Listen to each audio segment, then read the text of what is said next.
So there's actually a couple of things now. First of all, you don't want to put these filthy, and again, we did this, but normally, in the normal operation, you do not want to put those filthy cases back in your what should be your perfectly clean chamber. So just as a matter of habit, take a piece of steel wool. Sometimes I actually spin this to do it, but I think I can do it quicker just by showing. Hey, Vicki, hand someone else the camera. Reach up here, get me another number 8 shell holder. So you want to clean all that off, right? So on the bottom. There you go.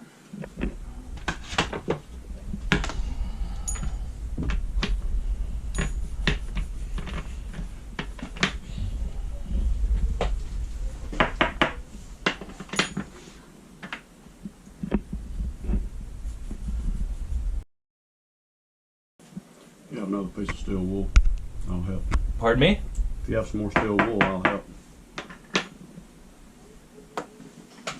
Make it go quicker. Do it over there, because you're going to get steel wool everywhere.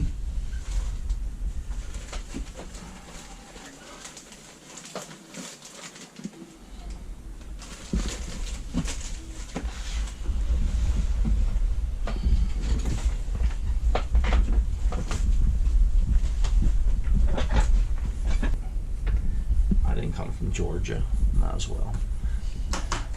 Hey, why don't you set yourself down over there? Okay, why? I don't know. I got a long drive ahead of me. I don't know what set is. Set. S-E-T. It's sit. S-I-T. Yeah.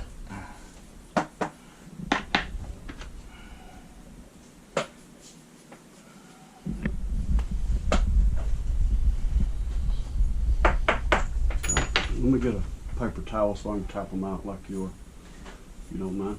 Do what? Paper towel. For what do you need it for? To tap them Tap out? them out. Tap it on the side of the on the side of the thing. We have to do more than this anyways. We'll be back to that. It doesn't matter right now. I'm just doing it out of habit.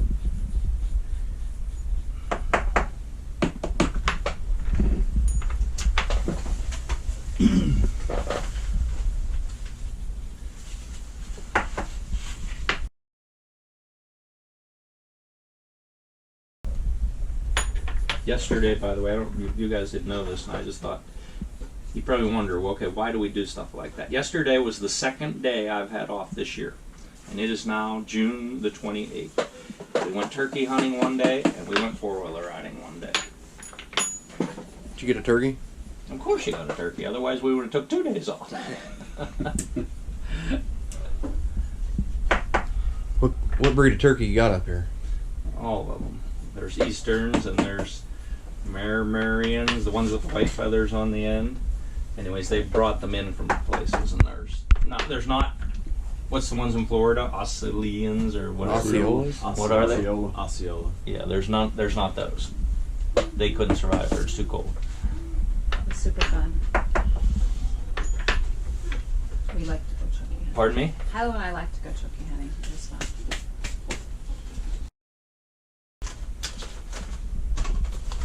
Boy, I hate this steel wool everywhere. But it is the best way to do it. Now I just want to stop. We're in the middle of reloading.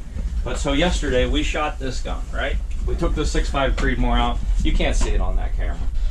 But I mean, this gun's so beautiful. I mean, everything. The engraving is perfect. The finish, the uniformity of the finish, that Duracoat, is perfect. The bedding, I'm not going to take it apart. Every single thing about this gun is flawless, right? Got a Huber trigger in it, Krieger barrel. It's why the other guys do not shoot their guns. They don't shoot their guns because it's plausible deniability. They built the gun to the very best ability they could possibly build it. The gun is flawless. They hand it to you, and it becomes your problem. It doesn't shoot. Oh well, too bad. I did my job. See, and that's the thing. If the whole purpose, you have to decide, what is the purpose? I mean, is the purpose to sell custom guns, or is the purpose to sell accurate rifles? Or even not even to sell them, to build them and produce them. And the only way you know that is take it out and shoot it. And if you take it out and shoot it, and we were talking about this quite a bit last night, unless you have flawless barrels, you are not going to get one hole accuracy. And the problem is, when you buy barrels, you buy 10 at a time, say. One of them's going to be flawless, totally awesome. 6, 7, 8 of them are going to be very good, and 1 or 2 of them is going to be crap. Then what do? You start over. All right, factory loading. So we have knocked those primer pockets out, and if you look in here, you notice that they're dirty, right? All right, so what I do, there's different ways to do this, but what I do, because it makes sense, is just reach in and get the same uniformer that you uniformed them with. And you see, I just knocked all that out of there just by doing it by hand. But what I like to do is chuck it back up, and I just re-uniform at the same exact time that I clean. And so earlier, you know, we had said, well, you never have to do this again. You do not. You could just use a little brush and clean it out. But if you chuck it up and use the same exact tool, well, guess what? Then they actually stay uniform. Because believe it or not, as you continue to shoot them, they do change a little bit. That also somewhat depends on how much pressure and stuff you're running, how hard the brass is, etc. You know, one of the huge problems with brass is that it is soft, and that it's even in one lot number. Some of them can be softer, some of them can be harder. And the other thing is, no matter how good your chronograph readings are, you're not running absolutely perfectly uniform pressures. If you could get every bullet to go across the chronograph at the exact same speed, it would actually be healthier for your brass. All right, so I'm gonna just go through here and clean these all up. And you see a bunch of crap falls out of it, but it's really not actually cutting brass. I bet though one of these probably will.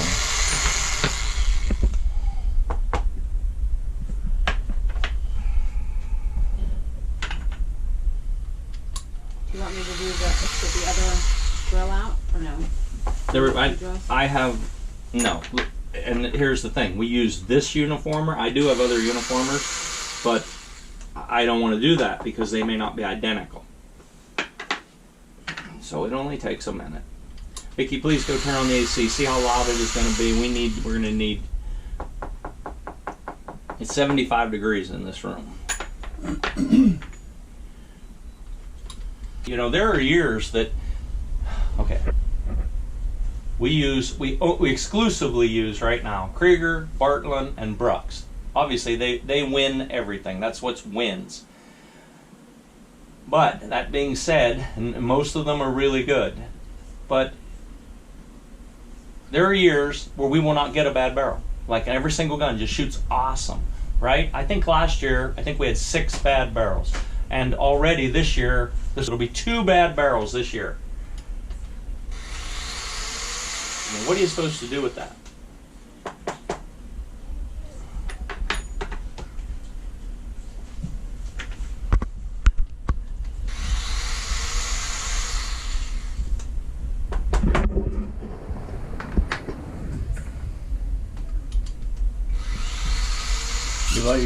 Do you have to send the barrel back to them, or do they just tell you to trash it? No, we send it back. Okay, this is what's really interesting. So, you know, just to take it apart, do all the work, okay? To get it off of there is going to be a lot of work. But I'll get it off of there. Then you got to pack it up, right? You got to pack it. Then you have to ship it to them. Okay. If they don't know who you are and they don't know the quality of guns you build, they're going to go over that thing like crazy and try to find out whether you did something wrong or whether they did something wrong. Because they're taking your word for it that it doesn't shoot. Well, here's the thing. Most of the time when a gun doesn't shoot, it's because the bedding isn't right. It's because the chamber wasn't right. It's because you got a crap scope, because you got crap ammunition, because the guy couldn't shoot a ½ an inch to save his life. Most of the time there's like 40,000 different variables of why the gun doesn't shoot right. Okay, but if they know who you are, and they know that you know how to build guns, and they know that you know how to load ammunition, and they know that you're shooting multiple Schmidt-Bender scopes, etc., and they know that you know how to eliminate all those other variables, they may not even look at it. In other words, it's scrap metal to them. They put it into their scrap metal pile. Okay? So they may go through it and say, hey, we're trying to find what's wrong with this because they want to improve their process. But the fact is, and I'm not naming any names here, this is in those three. I have had them tell me they do not know what makes one barrel a total 1/10 of an inch gun barrel. In other words, they do not know why, if they build 10 barrels, all identical, which there is no identical, but all identical, why one of them shoots 1/10 of an inch or even shoots in the zeros, and why another barrel shoots 1 inch. You realize from 1/10 of an inch to one full inch, that's like the difference between standing at the sea level and standing on the top of Mount Everest. And they do not know. They don't know themselves. And if they did know, they'd make sure you never got that bad one. But they don't know themselves. I'm using non-specific terms. When we were talking about this when we were out there shooting, a really good gun does a whole bunch of things, not just one thing. A really good gun will shoot multiple bullets, it'll shoot multiple powder. A really good gun turns in uniform velocities. A really good gun will shoot when it's cold, but it'll also shoot whenever it's hot, right? So the only way that you could possibly win in this game and always have a gun that shoots to the level you want is you would just have to stay after it. In other words, build it, take it out, shoot it. Build it, take it out, shoot it. Build it, take it out, shoot it. No matter how many you had to go through until you get to that one that is a phenomenal gun. And I remember, okay, I got to think of this guy's name. Shaheen. Bill Shaheen, right? Bill Shaheen, to this day, laments the fact that he had this, I think it was in 284 Shaheen, please don't quote me on this, but Bill Shaheen had this gun that was an absolute one-hole gun. It was a one-hole gun, and it won all kind of matches and everything, and he let other people shoot it.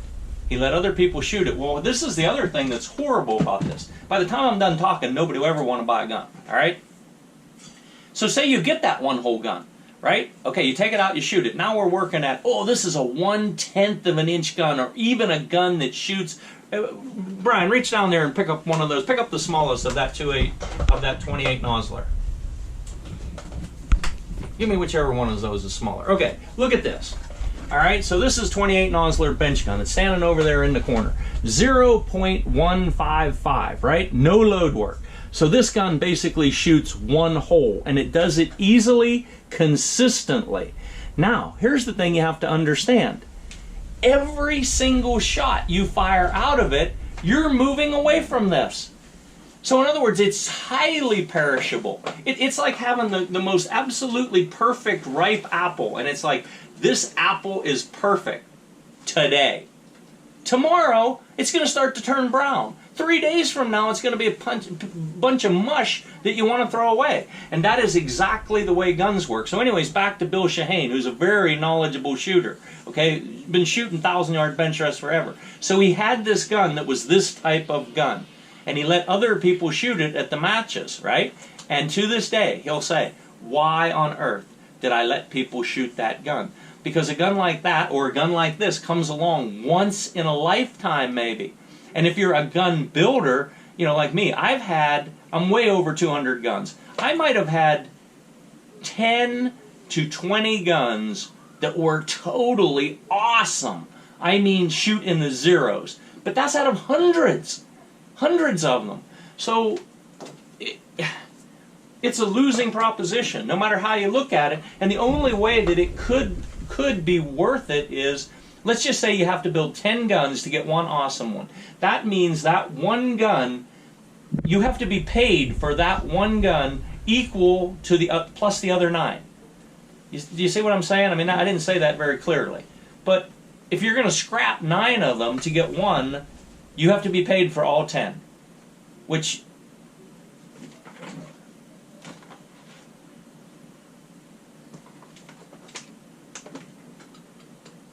it's a stupid business.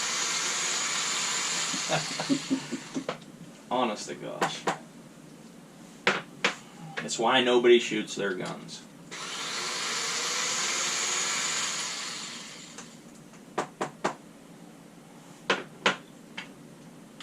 The other thing is, now this is a total rant, but the other issue too is the components that you get.